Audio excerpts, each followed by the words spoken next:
ఇక ఈరోజు నాగర్ కర్నూలు జిల్లా ప్రధాన వార్తలు చూసినట్టయితే శ్రీశైలం సమీపంలోని నాగర్ కర్నూలు జిల్లాలోని అమ్రాబాద్ మండలం ఈగలపెంట దోమలపెంటకు సంబంధించి గ్రామాల పేర్లు మారుస్తూ ప్రభుత్వం ఉత్తర్వులు జారీ చేసింది. దీనికి సంబంధించి గత చరిత్ర ఒకసారి చూస్తే గతంలో ఈగలపెంట దోమలపెంట శ్రీశైలానికి పేర్లు వేరేవిగా ఉండేవని చెప్పేసి శ్రీశైలానికి శివగిరిగా, ఈగలపెంటకు కృష్ణగిరిగా, దోమలపెంటకు బ్రహ్మగిరిగా పేర్లు ఉన్నాయని చెప్పేసి ప్రస్తుతము ఈగలపెంట దోమలపెంట కాలక్రమేణా పేర్లు మార్పులు వచ్చాయని చెప్పేసి ప్రస్తుతము ప్రభుత్వము ఈగలపెంటకు కృష్ణగిరిగా, దోమలపెంటకు బ్రహ్మగిరిగా పేరు మార్చడంతో పాటు ఇప్పటికే సంబంధిత అధికారులకు ఆ గ్రామాల్లో ఉన్నటువంటి గ్రామాల పేర్లు, వివిధ కార్యాలయాలకు ఉన్నటువంటి పేర్లన్నీ కూడా మార్చాలని చెప్పేసి కూడా అధికారిక ఉత్తర్వులు వెలువడ్డాయని చెప్పేసి కూడా అధికారులు చెప్తున్నటువంటి పరిస్థితి కనిపించింది. మొత్తంగా చూసినట్టయితే ఈ పేర్లు మార్పిడి వల్ల కొంతమంది అయితే సంతోషం వ్యక్తం చేస్తున్నారు, కానీ మరి కొంతమంది ఉన్న పేర్లు ఎందుకు మార్చారని చెప్పేసి కూడా అడుగుతున్నటువంటి పరిస్థితి కనిపించింది. ఏదేమైనప్పటికీ ఈ మధ్యంతర ఉత్తర్వులు పేర్ల మార్పిడి విషయంలో ప్రభుత్వం అయితే ఉత్తర్వులు జారీ చేసినటువంటి పరిస్థితి అయితే కనిపించింది.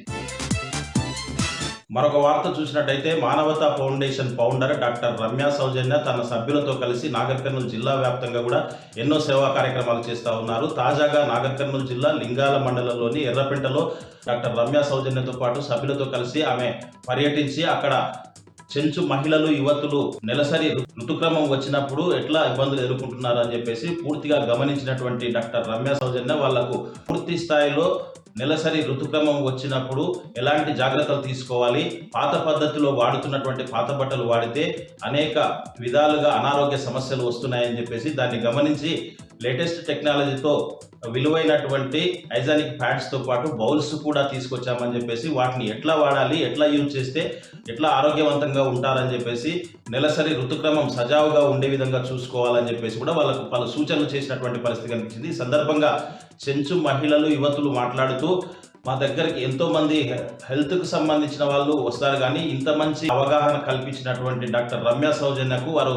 కృతజ్ఞత తెలిపారు. వాటితో పాటు విలువైనటువంటి హైజానిక్ ప్యాడ్స్తో పాటు బౌల్స్ కూడా మాకు అందజేయడం, వాటి విలువ ఏంటి, తర్వాత వాటిని ఎట్లా యూజ్ చేయాలని చెప్పేసి కూడా ఆమె మాకు కూలంకుషంగా చెప్పడం ఎంతో సంతోషంగా ఉందని చెప్పేసి సందర్భంగా మానవతా ఫౌండేషన్ ఫౌండర్ డాక్టర్ రమ్య సౌజన్యతో పాటు వాళ్ళ సభ్యులకు కూడా చెంచు మహిళలు, యువతులు కృతజ్ఞత తెలిపినటువంటి పరిస్థితి కనిపించింది. ఈ సందర్భంగా డాక్టర్ రమ్య సౌజన్య మాట్లాడుతూ చెంచు మహిళలు నెలసరి ఋతుస్రావం వచ్చినప్పుడు ఎన్నో ఇబ్బందులు పడుతున్నారని చెప్పేసి వాళ్ళు ఇంకా పాత పద్ధతులనే వాడుతున్నారని చెప్పేసి అలాంటివన్నీ కూడా గమనించి మానవతా ఫౌండేషన్ ఫౌండర్గా ఇవన్నీ గమనించి మా సభ్యులతో కలిసి పూర్తి స్థాయిలో వాళ్లకు సేవలు అందించాలనే ఉద్దేశంతో, వాళ్ళు ఆరోగ్యంగా ఉండాలనే ఉద్దేశంతో ఈ హైజానిక్ ప్యాడ్స్తో పాటు బౌల్స్ కూడా వాళ్ళకు అందజేసి ఏ విధంగా వాడాలి, తర్వాత ఋతుస్రావం వచ్చినప్పుడు ఎట్లా జాగ్రత్తలు తీసుకోవాలనే అంశం బోధించడం పట్ల వాళ్ళు ఇవి తప్పనిసరిగా వాడతామని చెప్పడం, చెంచు మహిళలకు, యువతులకు సేవ చేయడం ఎంతో ఆనందంగా ఉందని చెప్పేసి డాక్టర్ రమ్య సౌజన్య తెలిపినటువంటి పరిస్థితి కనిపించింది.